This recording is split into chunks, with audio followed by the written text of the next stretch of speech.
सरपंचाने काही सोयच केली नाही. बरं, हे आपलं आता जे आपण शिवार फेरी केली त्याप्रमाणे गावामध्ये काय संसाधन साधने आहेत जुने नवे, तर ते आपण शिवारामध्ये दाखवले आहे. तर प्रथमतः आपण आपल्या गावाचं एक डोंगर आहे, या माथ्यावर गेलो. त्या माथ्यावर पहिल्यांदा आम्ही पाहिलं तर आपल्याकडं जुन्या कामांमध्ये CCT आणि डीप CCT कामं झालेली नव्हती.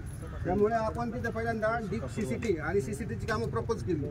त्याचप्रमाणे आपल्या नाल्यावर छोट्या छोट्या ज्या ओवळी होत्या त्याच्यावर दगडी बांधण्याची काही कामं झालेली होती, तर जुने कामं आपण त्याच्यामध्ये इथं मार्किंग केली. त्याचप्रमाणे आपण नवीन कामं काही दगडी बांधायचे घेतले. त्याचप्रमाणे काही कॅबिन स्ट्रक्चर घेतले.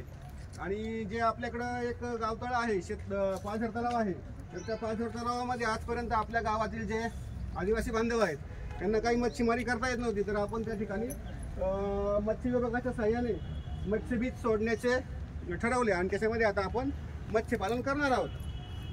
त्याचप्रमाणे खाली आल्यानंतर आपल्याकडं काही माती नाला बांध होते, तर ते आपण या ठिकाणी मार्किंग केलेले आहेत. तर काही नवीन माती बांध आपल्याकडे साईड असल्यामुळे आपण केले आहेत.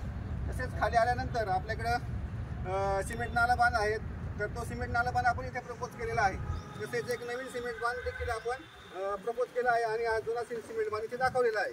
तसेच आपल्या गावात ज्या ठिकाणी फळबाग लागवड होती, तर त्यांची फळबाग लागवड आपण इथे दाखवली आहे. त्या फळबागेला ठिबक सिंचन होतं, तर ते ठिबक सिंचन या ठिकाणी दाखवलेलं आहे. आपल्या गावात शेततळे आहेत, तर ते शेततळ्याचं मार्किंग आपण या ठिकाणी केलेलं आहे. ज्या प्लॉटला आपण तुषार सिंचन केलं होतं, जे सोयाबीनचं क्षेत्र होतं आणि त्यांनी तुषारचा सेट कृषी विभागाकडून अनुदानावर घेतला होता, तर तो आपण तिथे दाखवलेला आहे. तसेच इतर पिकं म्हणजे भाजीपाला पिकं वगैरे दाखवली आहेत.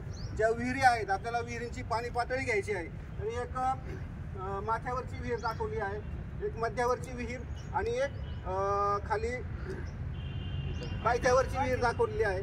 तर ज्या विहिरी आपण मोजमापात घेणार आहोत, तर त्या विहिरी पण आपण याच्यात दाखवल्या आहेत. तसेच इतर शेतकऱ्यांच्या विहिरी पण दाखवल्या आहेत. तसेच बांधावर जे वृक्ष आहेत, मोठे मोठे वृक्ष आपण याच्यामध्ये मार्किंग केलेले आहेत. त्याचप्रमाणे छोटे छोटे ज्या गावामध्ये आल्यानंतर सुद्धा छोटे छोटे काही नाले आहेत, तर त्या पण आपण या ठिकाणी छोट्या छोट्या नाल्या सुद्धा मार्किंग केलेल्या आहेत. तर तसेच आपलं हे गावठाण आहे, या ठिकाणी आपण सर्व गावातले गावकरी राहत असतो, हे गावठाण देखील आपण इथे मार्किंग केलेलं आहे. त्याचप्रमाणे एक आपल्या गावातील प्रगतीशील शेतकरी श्री चिमाजी गोमाजी कापसे यांचं एक जुनं शेततळ आहे, तर त्या शेततळ्यामध्ये त्यांनी मत्स्यपालन केलेलं आहे, तर तिथं आपण त्यांचं मत्स्यपालन देखील दाखवलेलं आहे. तसेच जे हंगामी पिकं घेतात, तर हंगामी पिकं घेणाऱ्या शेतकऱ्यांच्या शेताला आपण अशा पद्धतीने मार्किंग केलेली आहे. तसेच आपल्या गावामध्ये गायरान जमीन पण आहे, तर ते गायरान जमीन आपण अशा पद्धतीने कलर करून दाखवलेली आहे. अशा पद्धतीने आपण जे संसाधन साधने आहेत ते सर्व दाखवण्याचा प्रयत्न केलेला आहे. छान.